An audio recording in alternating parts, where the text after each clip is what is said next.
Hello, third graders. Today is what we call all about the Benjamins. Just kidding. That's actually slang for it's all about the money. We're going to be learning about money this week in math. Money and math. Money is a really big part of math when you were in kindergarten, first grade, and second grade. And in third grade, we're going to talk a lot more about making change. But in order to really start talking about making change, we need to talk a little bit about money and how much it's worth. So I wanted to, today and tomorrow are kind of like review days where we're going to look at the coins and we're going to talk about how much they're worth. So today first thing we're going to start off is we're going to start by looking at the penny. The penny is worth 1 cent. There's a couple of different ways you can write 1 cent. You can write it as 1 cent with the cent sign right here. You can write it as 1 cent with the dollar sign. And what that really means is that this is worth a penny is worth 1/100th of a dollar. On the penny is Abraham Lincoln. And so Abraham Lincoln, really quickly, here's a picture of Abraham Lincoln. Right here, Abraham Lincoln. He was elected 16th president in 1861. And he was assassinated in 1865, only 41 days after re-election in his second term.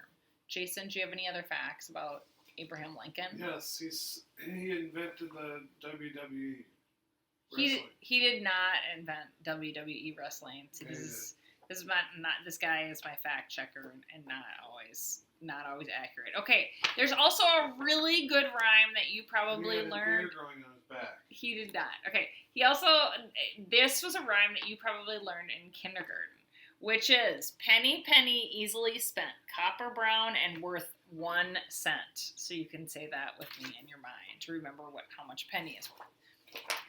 The next coin that we're going to be looking at is the nickel. It looks like this.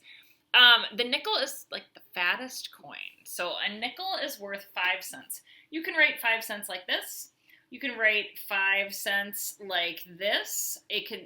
What that really is saying is that a nickel is worth 5/100ths of a dollar because there's 100 cents in a dollar. So a nickel is worth 5/100ths of a dollar. The Thomas Jefferson is on the nickel. And he looks like this, or this is maybe one. Nope, that's not him right there. You can't see that picture of him here. I got to hold it up like this. That's Thomas Jefferson right there. He wrote the Declaration of Independence, and he was in office for 8 years. He was elected the third president in 1801. Any other facts about Thomas Jefferson that are real? Yes. Real facts. He led the 49ers to 2 Super Bowls and then retired to be president. Do not listen to my husband right now. I asked him to help me with this lesson, and he is not helping. Okay, and the nickel rhyme goes like this. Nickel, nickel, thick and fat, worth 5 cents, I know that. And he also produced the first rap album. No, he did not. Our next coin is the dime. The dime looks like this, and it is the thinnest coin. Look how thin that is. It's got all those ridges right there, too. Okay, a dime is worth 10 cents. There's the heads and the tails of the dime. Then you can write 10 cents like this, or you can write 10 cents like this. What this really means is that this is 10/100ths of a dollar. Because once again, like I said, there's 100 cents in a dollar, and a dime is worth 10/100ths of a dollar. There is the rhyme for the dime, before we get back to who's on the front of it, is dime, dime, little and thin. I remember you're worth 10. That doesn't exactly rhyme. I don't know who came up with that, but that's okay. Who's on the dime is Franklin Roosevelt right there. He was elected the 32nd president in 1933. And he fought the Great Depression in World War II. He was in office 12 years, 1 month, and 8 days. So 3 terms. That was before term limits, I guess.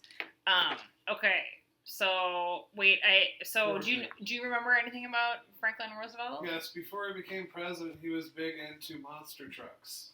I'm not going to ask him, because I don't think Jason knows what's really about this. He got elected to 4 terms. I'm moving you down here right now to look at our next piece of money, which is the quarter. It's like this. This is the front. This is the back. It's the biggest around. The circumference is the largest around. So a quarter is worth 25 cents. Here, you can't see this right here. A quarter is worth 25 cents. So there's a couple of different ways you can write 25 cents. You could write it as 25 cents.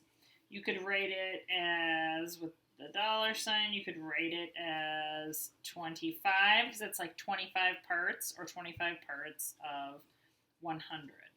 I just want to show you what that fractional amount is, because we're going to be talking about fractions a lot this year. Okay, so I showed you the quarter, and we've got to read you the rhyme too. It says, quarter, quarter, big and bold, you're worth 25, I'm told. So if you want to remember what the quarter is, it's right there. That's the song. And the quarter has George Washington on it. He's this guy right here. Right there, the guy with the wig. He was elected first president in 1789. He was a general. He was the only president that did not live in the White House. I didn't know that. That was very interesting. Any other facts about George Washington? He was the original drummer for the heavy metal band Poison. True, also. Okay, very quickly, also for money. Just very quickly, for money, we have the dollar bill. I can't show you a dollar bill right now. There's a $2 bill, believe it or not. You may have one of those at home. A $5 bill, a $10 bill, a $20 bill. There's also a $50 bill and a $100 bill. Okay, I have the pictures of these back right there. Not that you can see them really well. I also wanted to mention for the coin, there's one more coin that I didn't mention, and that is the half dollar. And so it's worth 50 cents. So it's worth the amounts of 2 quarters. And John F. Kennedy is on it. So I just wanted to go over what the different amounts. He was a starter for the Boston Celtics. It's not at all. This lesson is really, yes. Okay. Anyways, I hope you guys are having a great day. It's really important to know the amounts of money for a lot of different reasons. This is one of the most, applicable, this is one of the most important things you need to know for basic math. You use money all the time. It's like if you go to the store and you want to buy something, you need to know how much coins are worth so you get the right change back. And also so you're giving the person that you can give the checkout person the right amount of money, and so you don't look funny if, say, something costs $4.25 and you give them $3.02 instead. So it's really important to be able to recognize, identify coins, and also know how much they're worth. Have a great day, third graders.